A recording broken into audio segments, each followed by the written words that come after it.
Hey, this is Dr. Barry. I'm a family physician and the author of Lies My Doctor Told Me. Today, I want to talk to you about a very important topic. It's a topic that many people have some confusion on, and I want to try to set as many of these things straight as I can today with a little deeper dive into sugar addiction. Is it real?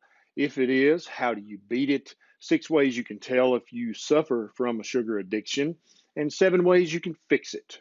So let's talk about sugar addiction and how to beat it. If you know someone who you think is a sugar addict, please share this video with them on their social media.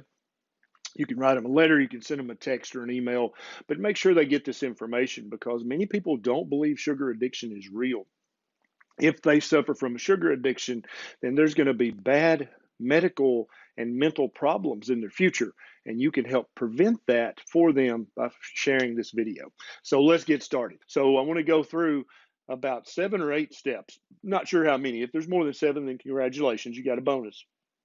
Number 1 is knowing that you have a sugar addiction and knowing everything that sugar is in and everything you can get sugar from. So many people say, oh, I have a sugar addiction. I'm going to stop all the sweets and cookies and cakes and pies and candy, and that I'll break my sugar addiction. And so then they load up on the chips and the bread and the fruit smoothies and the Cokes, and they haven't affected their sugar addiction at all because all of those foods are also loaded with glucose and fructose. And then also drinking a lot of milk is also full of lactose, another sugar. And so if you're really trying to break a sugar addiction, I would get all of those foods, including liquid milk, out of your diet completely. But you have to know what sugar's in. You have to know that all carbohydrates ultimately turn into glucose and Yes. fructose and maybe lactose. They turn into sugar. That's what carbohydrates are. And so you have to know that you have a sugar addiction and you have to know where the sugar is hidden in order to break this addiction. Now, does Big Food want you to know this? Of course not. So they're going to tell you this stone ground, organic, non GMO wheat has nothing to do with sugar. But in the end, it breaks down into glucose and fructose sugar. Number 2 is staying full, because there's 2 parts to this, because food is a very complex addiction, because you have hunger, which is a real thing. That's physiologically appropriate. If you need to eat for energy, then you're going to get hungry. So if you're hungry and the addiction is calling to you, that's stronger than any human can tolerate.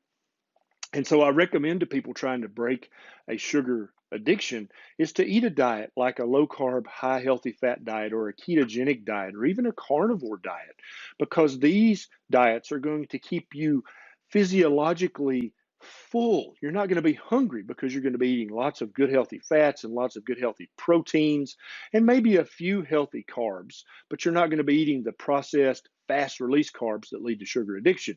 And so you first of all, you've got your hunger satisfied. Now all you have to deal with is the addiction. And I think that makes it easier. Doesn't make it easy, makes it easier. And so stay full on protein and good healthy fats. And then you only have to deal with the craving part of the addiction and not hunger plus the addiction, which is almost impossible. Now, no, that's number 2. Number 3 is to do things that stimulate dopamine production in your brain. And these are pleasurable things. And so you can read a book, you can go for a walk, you can go for a run, you can hug someone you love, you can have sex. Any good productive behavior that stimulates dopamine, you can do that and it will help you not crave sugar so bad. Sugar in all its forms, not just in the sweet form. Next is to clean out your kitchen. You have to get rid of all the sweets. You have to get rid of all the chips, whether the chips are made of corn, whether they're made of potatoes, it doesn't matter. They're just a processed carbohydrate that turn immediately into fructose and glucose, which is what's fueling your addiction.